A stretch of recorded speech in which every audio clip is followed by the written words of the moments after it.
Welcome to stage 4 of St Oswald's Way. Today we're starting the walk in magnificent Warkworth. Gonna have a look at the castle, a little bit around the village, and then we are going to be heading across to Rothbury. So this section's around about 18 miles long. So let's see what lies ahead, what adventures and what beauties we have ahead. Not a bad start.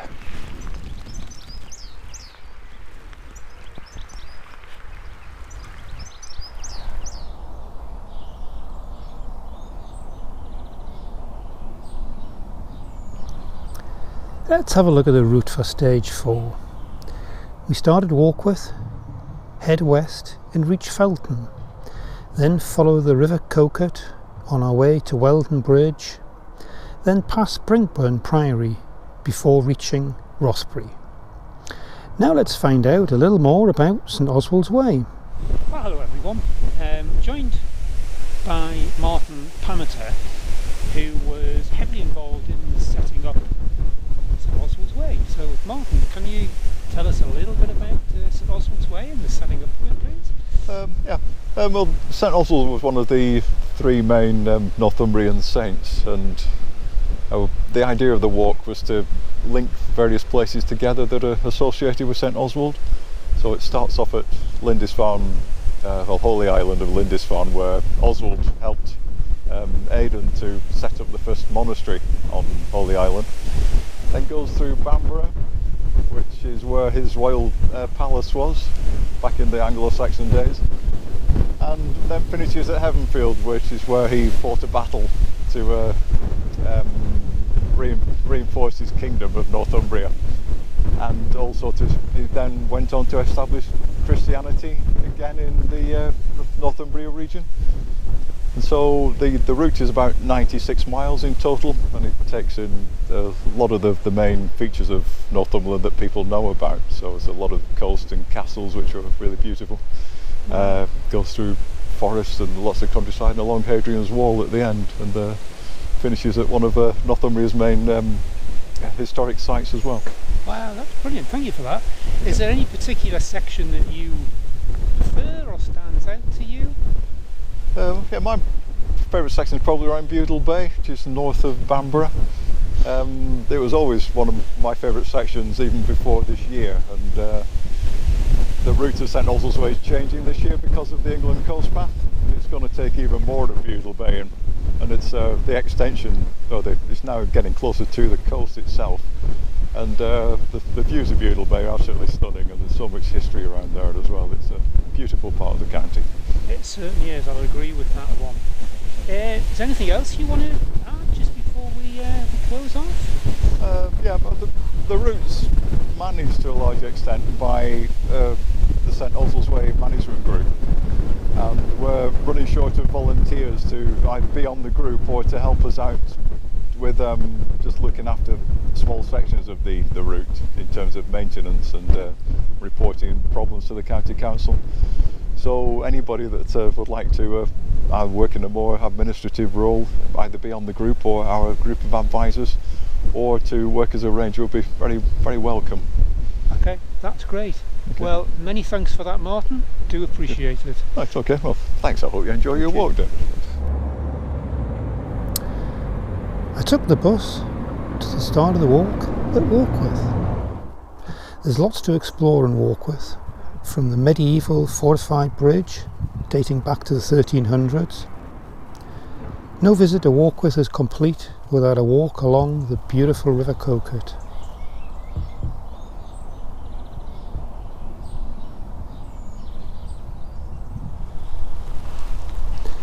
Leaving Warkworth, we pass Warkworth Castle, which dates back to the 1200s and was the favourite residence of the powerful Percy family from the 14th to the 17th century. Today, it's managed by English Heritage.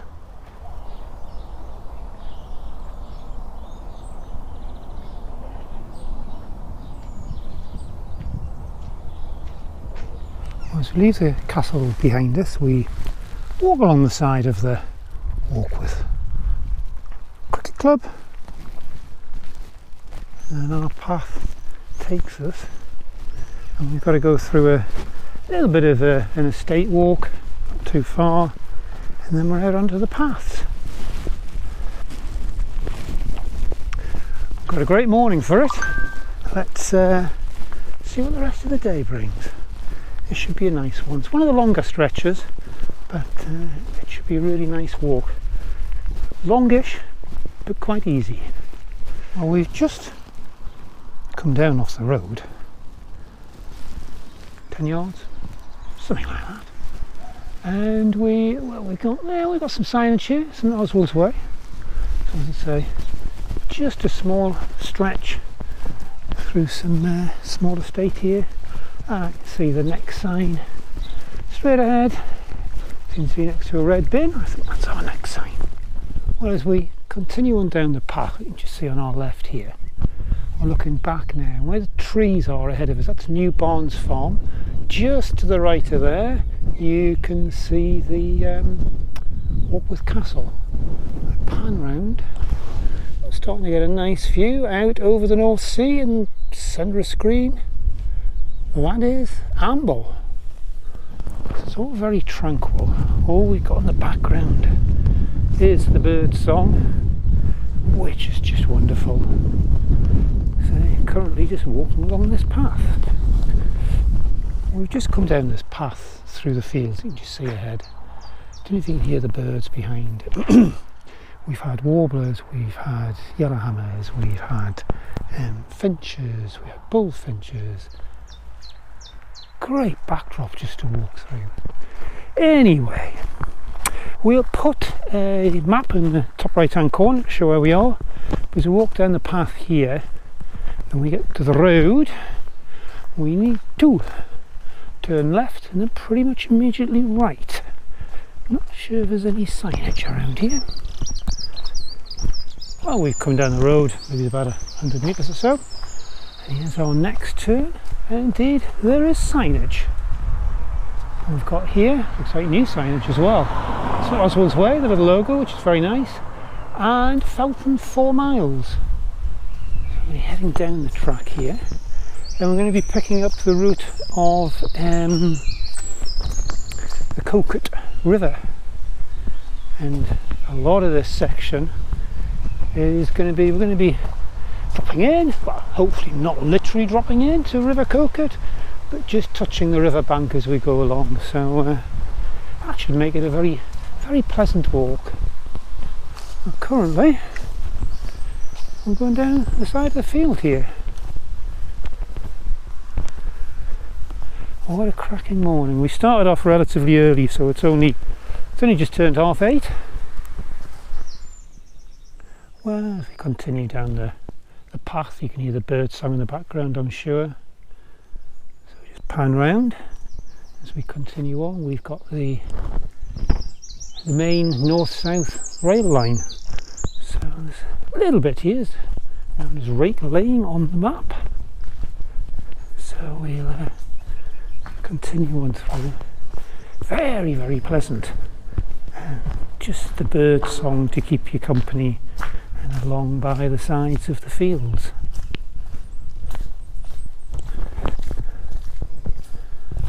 As I said before, nice and early in the morning. Lots of bird song going on. Just great. Quite amazing. I'm just walking down the path here and I've just stopped a little bit just next to this wooded area. Do you think you can hear the bird song? But there's wren, there's blue tit, there's chaffinch, there's song thrush, there's a common pigeon. And that's just standing still in one point. It's as if they're singing especially for you. Just adds to the tranquility of the walk, really. As we continue on across the fields with our bird song in the background, we come to what appears to be a bit of a T-junction here, and there's no signs, but we need to turn off to the right. It's times like this where, using the facility that Plan Watch Walk offers with the Ordnance Survey partnership we've got, and you can download all of the routes and use Ordnance Survey GPS. You've got free GPS on your phone. A wonderful free bonus from Plan Watch Walk for each of the walks. But it's worth doing. It just, even when it's signposted, it just keeps you on the track and it gives you a bit of security. But as always, remember to bring your maps with you and also your compass. Well, for the first time since leaving Warkworth, we are meeting up with the River Coquet once again. Just pan round. Don't know if we can see, pretty much centre of picture there. We've got a little family of ducks mothering about 6 cygnets. We've just missed a heron flying down the river. I'm not sure if you can see, pretty much centre of picture now, that's Felton. So we're going to continue along the side of the river here and head along towards Felton.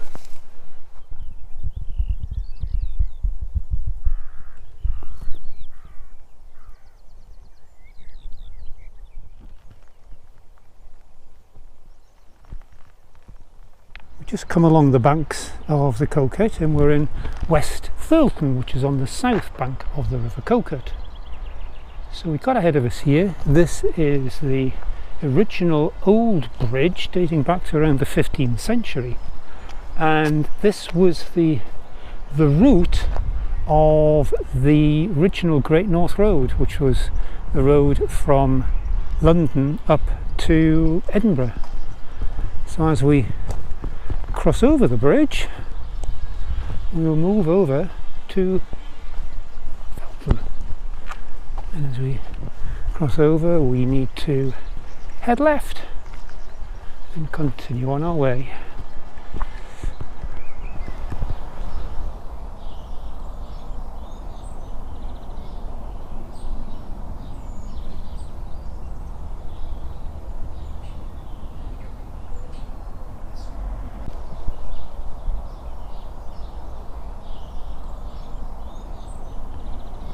As we pull out of Felton, you can see the blue sign there. It says, "Welcome to the Parish Church of St Michael and All Angels." So let's see if we can go and have a little look. Oh, the gate opens outwards. The church is supposed to date back, part of it, to the 12th and 14th century. Very, very quaint. So let's head on in and have a look inside.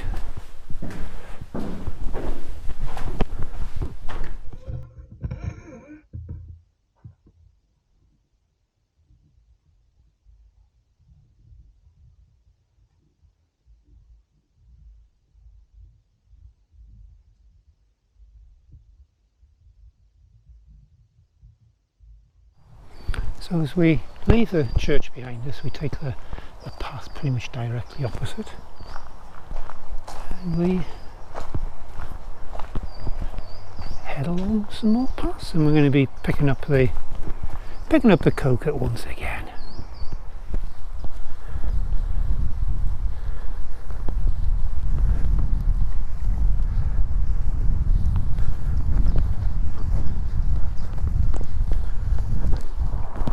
We've got a very nice little forest trail. The Coquet is just over on our left, can't really see through the trees.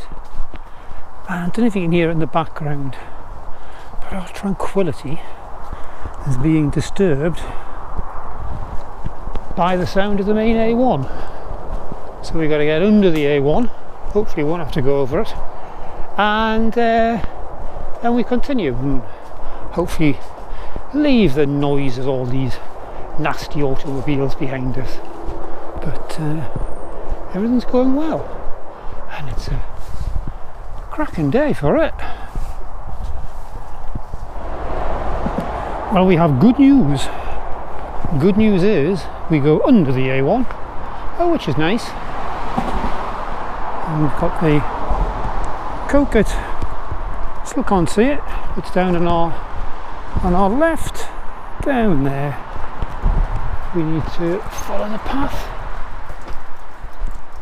Continue on our way.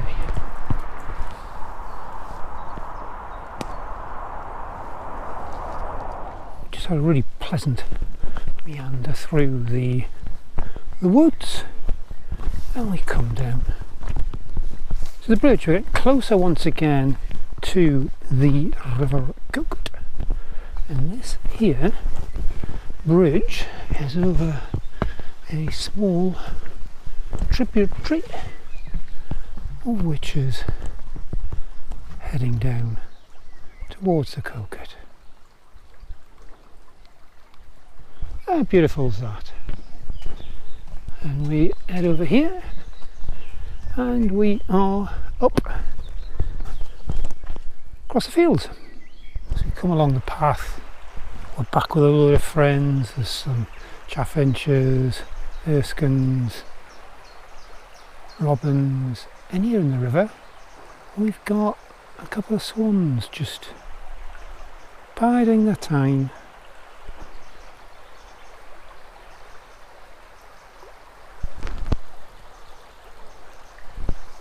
So we're at this point here, we're going to pull back off the river a wee bit and head away, but we're going to be picking it up again in about half a mile, I think.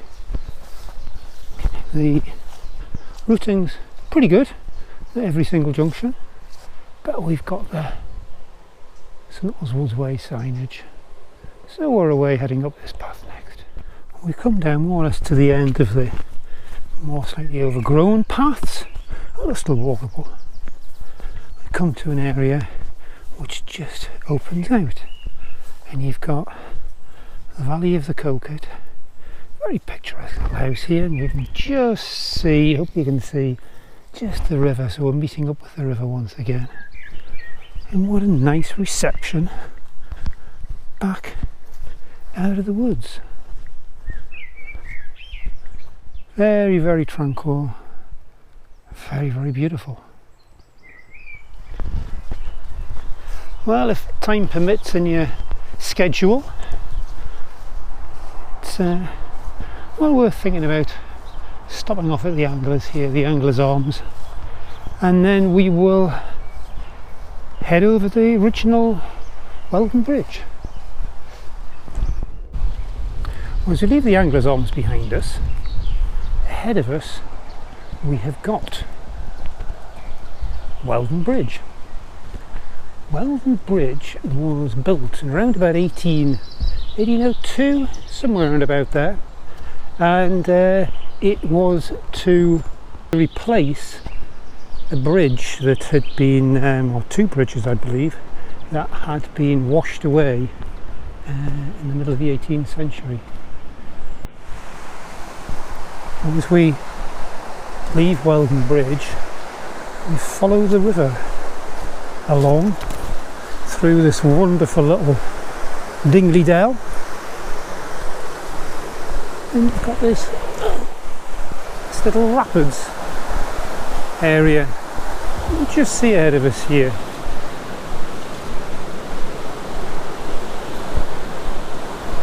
Really nice way to start off again if you stopped for a quick bite of the Anglers. We've just come down a path straight ahead of us here. There's a beautiful little stream just meandering its way through the countryside.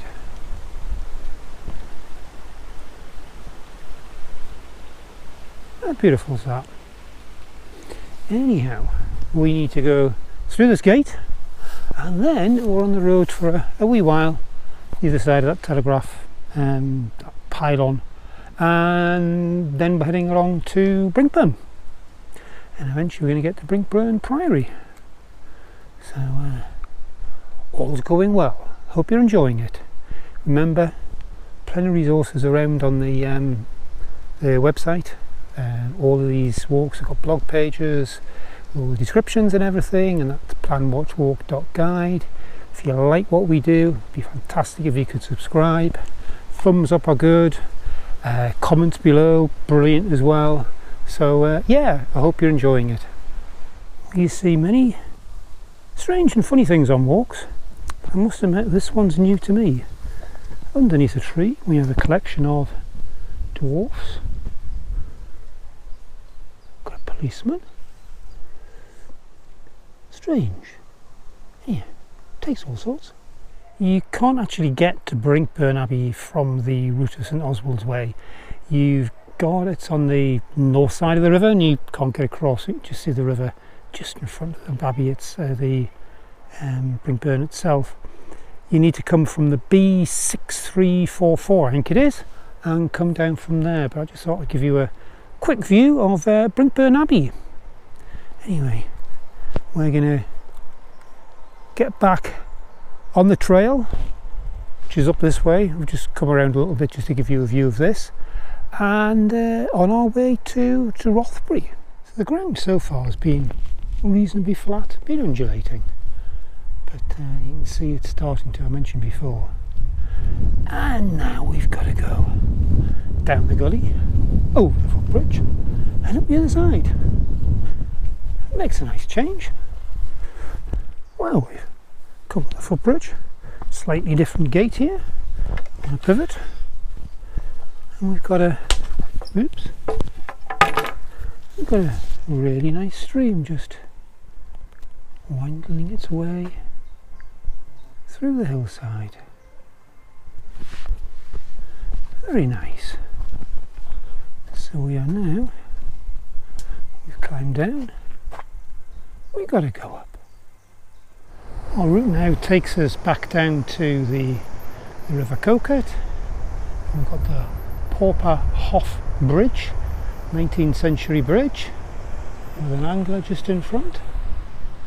Just before we get to the bridge, we have some signs here for public footpath, Rothbury.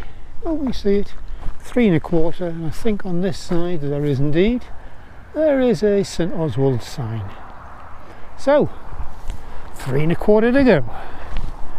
Nearly there. I know I've said it maybe a couple of times, but it's worth using the resources if you're going to do this walk with inside the Plan Watch Walk site. Specifically, use the free app, the free OS map with the GPS routing on. It just makes life so easy. Anyway, I'm just going to keep going. I've just noticed in the fields here there's 2 rather large bulls, one with a heck of a set of horns on it.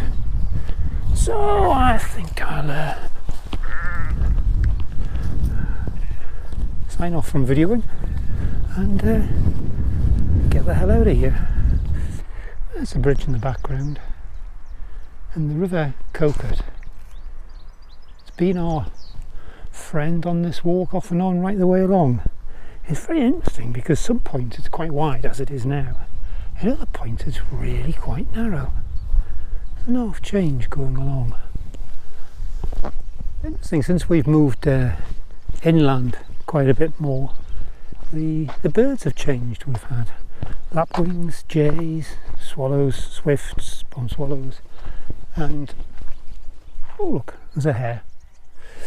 And yeah, the general bird population has changed since we've come inland, but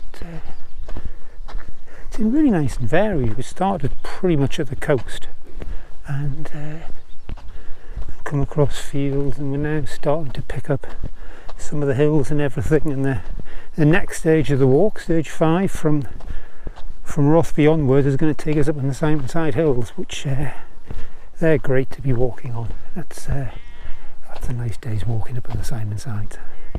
But we've got probably about 2-3 miles to go, I think. So not too much further, and just very pleasant, relatively easy walking. It's not often a ruined building actually has a name, but this one does. It's called? Craghead. Minus a roof. But made in good repair to a certain extent. Anyway, the road you can just see pretty much centre of screen, just above the sheep.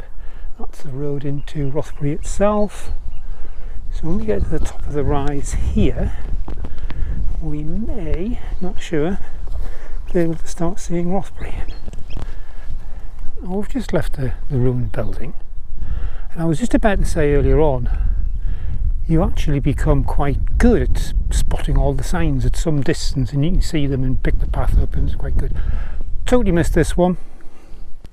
So we've got a very small sign just on the fence there. It says St Oswald's Way.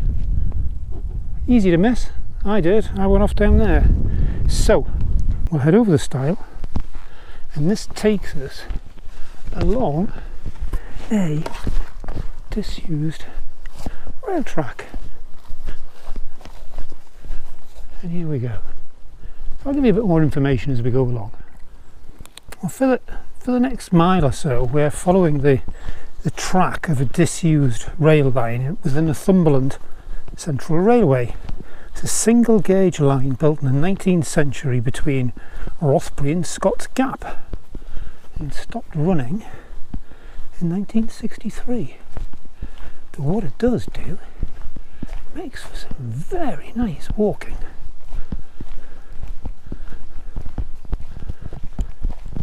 Seen some great variation on this stage actually. We've had, mentioned before, we've had coast starting to come through into the more onto the hills towards the Simonside Hills, and we've had rivers, streams, forests. We've now got gorges.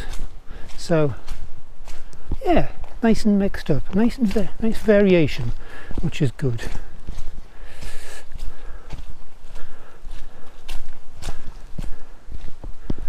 Well, as we leave the track of the rail line behind us, we come out of there, bear left, and head up the track here, Middle Lane I think it's called, and this will take us into Rothbury. About half a mile to go, so we're pretty much there.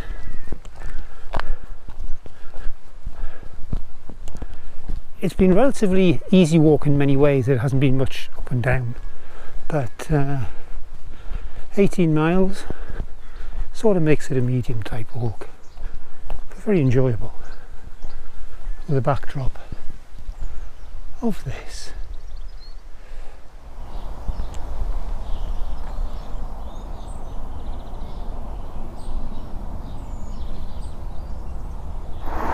Well, that concludes stage 4 of St Oswald's Way. So we're in Rothbury now, on the bridge. Just let the car go past. On the bridge, and we've got the Coquet behind us. Got Rothbury over here. If you want to see a little bit more about Rothbury, join us for stage 5. And stage 5 is going to be up into the Simonside Hills, which should be really good. If you like what we do, thumbs up, fantastic. Subscribe would be brilliant. If you can write a comment, that would be excellent. If you like what we do, tell your friends, fellow walkers, that would be fantastic. So until the next time, until stage 5, bye for now.